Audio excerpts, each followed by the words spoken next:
Hi, I'm Sheena with Outcast, and today I'll be showing you how to replace the AIREcell of the Outcast Fat Cat and Super Fat Cat. First step is to take out the valve.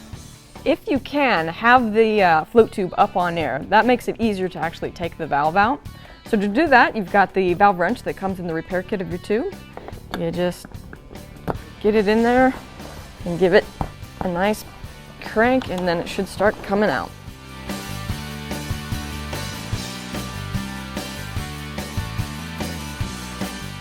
Alright, the next step is to open up the float tube and get access to the AIREcell.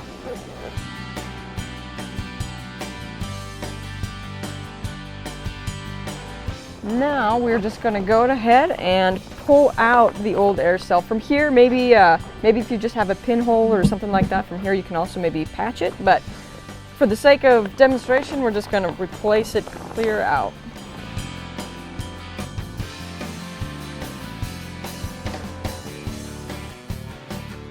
This is what the AIREcell looks like when it comes to you. It does look a little big, but believe me, it is the correct AIREcell. So,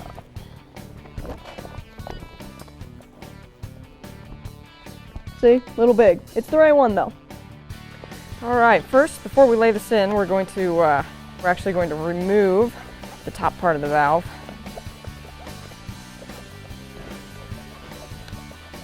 If it's tight, go ahead and use your valve wrench. It'll help you crank it out. When I remove this, I'm going to be really careful about the base of the valve in there. You can kind of see it. If you kind of lose track of it, it'll start going all over the place in the AIREcell. So just kind of be aware of where that is and try to keep it in place. All right, now I'm going to start laying it in. I'm going to start kind of with that valve hole.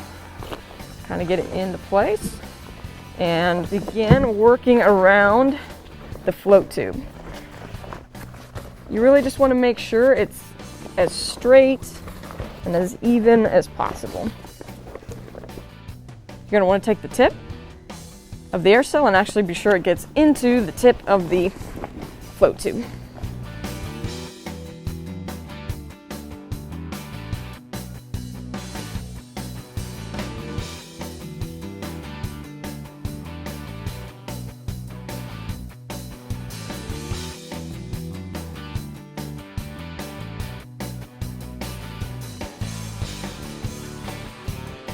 There's a square piece in the valve reinforcement. You can kind of feel it. It's a little stiffer piece of plastic. Kind of see it right there. You want to make sure that this square piece, the edge of the square, is lined up with the zipper on the float tube. This will help keep it from pulling and twisting the material of the float tube around and help keep the AIREcell into place. So you really kind of want to make sure, for the most part, that is lined up parallel with the edge of the zipper. Go back through the AIREcell you just laid down and make sure there's no big twists or kinks or anything like that. Make sure it kind of lays nice and flat in there. Next step, we're going to attach the valve back into the AIREcell. Before we do this, I'm going to just make sure one more time that I've got that valve reinforcement parallel to my zipper, and everything looks pretty good. So, got the base in there. Takes a little bit, kind of work it in, make sure it actually gets down into the threading. Reach around and kind of hold the base in place and start by getting it hand tight.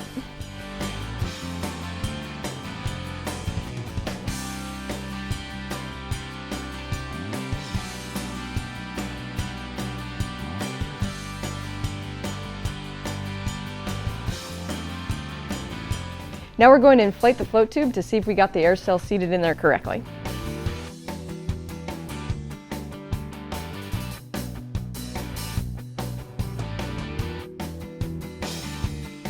As you can see, I didn't get the AIREcell in there quite right because I've got this really bad valve pull going on. So we're going to deflate to about half, or deflate it till it's pretty soft, open it up, readjust the AIREcell, and see if we can get it right the next time.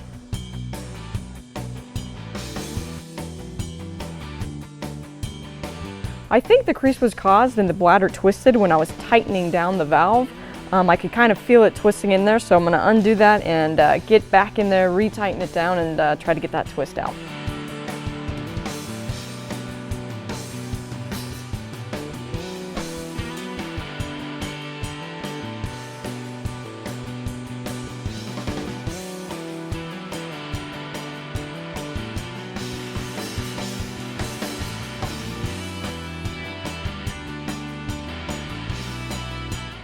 this time around looks much better.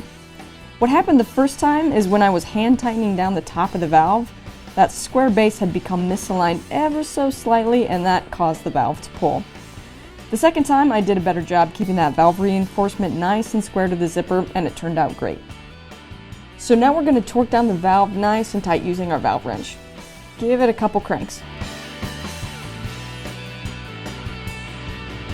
When you finish, you can always put a little soapy water around the outside of the valve to check for any bubbles that may indicate a faulty connection.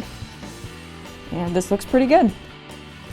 If you have any further questions, visit us online at www.outcastboats.com or give us a call at 1-800-966-0976.